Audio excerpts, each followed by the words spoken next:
Assalamualaikum warahmatullahi wabarakatuh. Selamat pagi. Pada hari ini saya akan menampilkan presentasi terkait materi penanganan hasil aquacultur yang diampu oleh Bapak Agung Doni Anggoro. Sebelumnya perkenalkan dulu, nama saya Tinta Rizky Umroti dengan RFP 582242144662. Saya Taruni Politeknik Ahli Usaha Perikanan Kampus Tegal, Program Studi Teknologi Aquacultur. Dalam materi kali ini akan saya sampaikan mengenai prinsip penanganan, penyebab penurunan mutu ikan, sarana handling, dan simpulan. Yang pertama, kita langsung masuk ke prinsip penanganan. Kenapa dalam hasil aquacultur perlu adanya prinsip penanganan? Karena hasil-hasil dari entah itu penangkapan, entah itu dari budidaya yang tidak ditangani dengan baik tanpa prinsip penanganan akan memberikan efek yang merugikan. Contohnya cepatnya pembusukan, terus penurunan mutu ikan yang mengakibatkan ikan akan memiliki harga jual yang rendah. Bahkan ikan juga berkemungkinan tidak laku di pasaran. Hal itu tentu saja dapat sangat-sangat merugikan bagi para pembudidaya maupun para nelayan. Nah, pada prinsip penanganan ada 4, yaitu clean atau kebersihan, careful atau kehati-hatian, cold chain atau rantai dingin, dan quick kecepatan. Pada penanganan hasil aquacultur perlu ditangani dengan kebersihan, artinya harus ada sanitasi di situ. Ketika kita menangani hasil aquacultur dengan tanpa kebersihan, maksudnya entah itu dari pelakunya kah atau dari alat-alatnya kah, itu tidak bersih, maka ikan atau udang akan berkemungkinan terkena dengan kontaminan. Nah, kontaminan ini nanti akan berakibat pada pembusukan yang lebih cepat, pada penurunan mutu, kerusakan kualitas ikan. Selanjutnya, setelah itu ada careful atau kehati-hatian. Prinsip kehati-hatian perlu dilakukan untuk mempercepat proses penanganan, sehingga dapat menghindari pembusukan pada proses penanganan. Hati-hati dalam memilah ikan sesuai dengan kondisi. Jadi jangan menyatukan ikan yang sudah rusak, ikan yang mutunya sudah tidak baik, jangan disatukan dengan ikan yang masih segar, karena tentu dapat menularkan bakterinya, dapat menularkan pembusukan. Setelah itu ada cold chain, rantai dingin. Dalam proses penanganan ikan, rantai dingin harus dijaga supaya mutu ikan tidak menurun. Suhu akan sangat berpengaruh pada mutu ikan.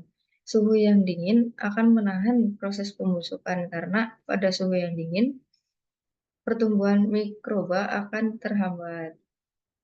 Begitu. Sebaliknya pada suhu yang tinggi, suhu yang panas akan mempercepat proses pembusukan. Maka pada penanganan perlu dilakukan rantai dingin.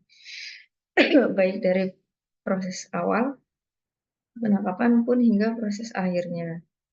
Setelah itu ada quick, maksudnya kecepatan. Ikan yang telah dipanen atau ditangkap harus segera ditangani dengan cepat. Ikan yang tidak segera ditangani akan berisiko terkena kontaminan, seperti yang clean tadi, sehingga lebih cepat membusuk.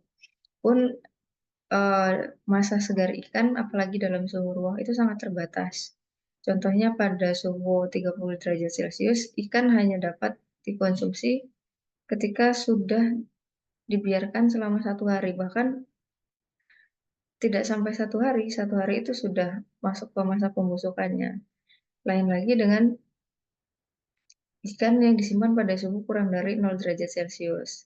Ikan yang disimpan pada suhu tersebut bisa bertahan hingga 15 hari. 4 hal ini berhubungan sangat erat, karena bila ditangani dengan cepat tapi tidak hati-hati, maka akan merugikan. Begitu juga dengan bila ditangani dengan bersih dan hati-hati, namun tidak dengan rantai dingin dan tidak dengan kecepatan, maka akan terjadi proses yang sangat lambat. Selanjutnya ada penyebab penurunan mutu ikan. Penyebab penurunan mutu ikan disebabkan oleh beberapa faktor. Salah satu yaitu cara dan alat yang digunakan. Nah, cara dan alat yang digunakan sangat berpengaruh. Contohnya, ketika kita perbedaan antara penangkapan ikan dilakukan dengan cara memancing atau menjaring, maka akan lebih cepat membusuk ikan yang ditangkap dengan pancing. Kenapa begitu? Karena satu, ikan yang dipancing akan menyebabkan luka. Dan ketika ikan dipancing terkena kail, ikan akan berusaha memberontak, sehingga tubuhnya tidak rileks ketika dia mati. Hal tersebut tentu menyebabkan pembusukan yang lebih cepat, berhubungan erat dengan reaksi ikan menghadapi kematian. Lalu selanjutnya ada jenis dan ukuran ikan.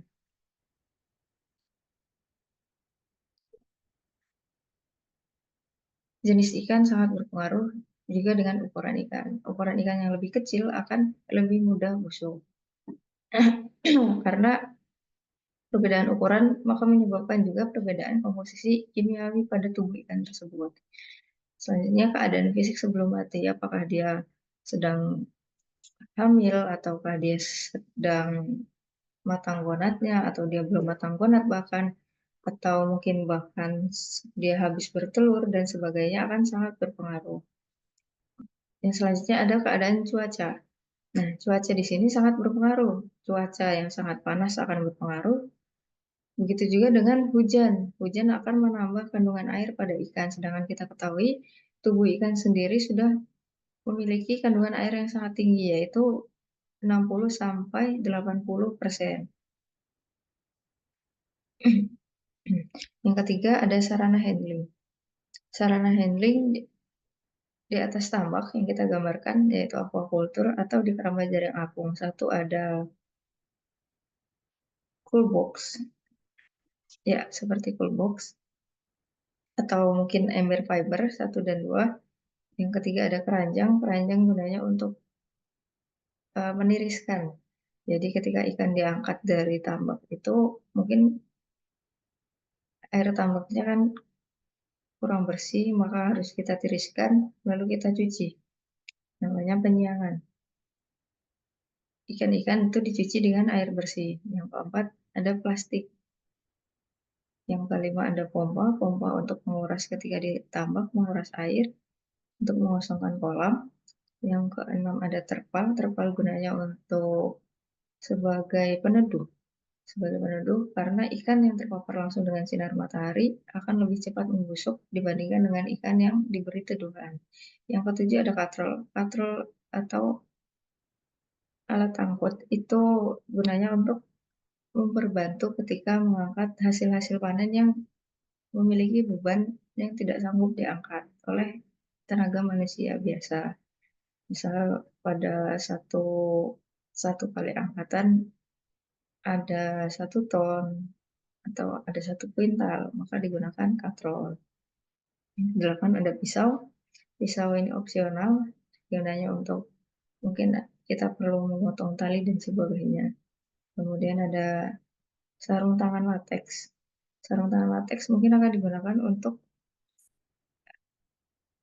pengangkatan kayak penarikan pada penggunaan katrol dengan tali dan sebagainya. Juga dalam proses sortir udang itu memerlukan sarung tangan lateks karena yang kita ketahui udang memiliki senjata pada kepalanya yang juga bila mana kita tidak hati-hati maka kepala tersebut dapat menusuk sehingga menimbulkan luka. Yang ke-10 ada matras, ini opsional saja digunakan untuk meletakkan meletakkan keranjang atau hasil-hasil panen supaya tidak bersentuhan langsung dengan tanah. Karena bila diletakkan langsung kembali di tanah, dia akan kotor kembali. Yang terakhir ada simpulan. Mutu ikan tidak dapat ditingkatkan. Yang bisa kita lakukan adalah mempertahankan mutu. Sedangkan mutu ikan tersebut dapat dipertahankan dengan menghambat pembusukan pada ikan melalui cara penanganan yang tepat sesuai dengan prinsip penanganan ikan, serta memperhatikan standar sesuai dengan SNI nomor 2346 tahun 2006 dan SNI 2729 tahun 2013. Dalam peraturan tersebut sudah diatur sebagaimana standar mutu ikan yang baik. Sekian presentasi dari saya. Terima kasih. Apabila ada pertanyaan yang ingin disampaikan bisa melalui email, melalui intanrizky@gmail.com atau bisa dari Instagram dan Facebook Intan Rizky, silahkan disampaikan. Sekian presentasi dari saya. Apabila ada kurang lebihnya mohon dimaafkan. Apabila ada pertanyaan silahkan ditanyakan. Wassalamualaikum warahmatullahi wabarakatuh.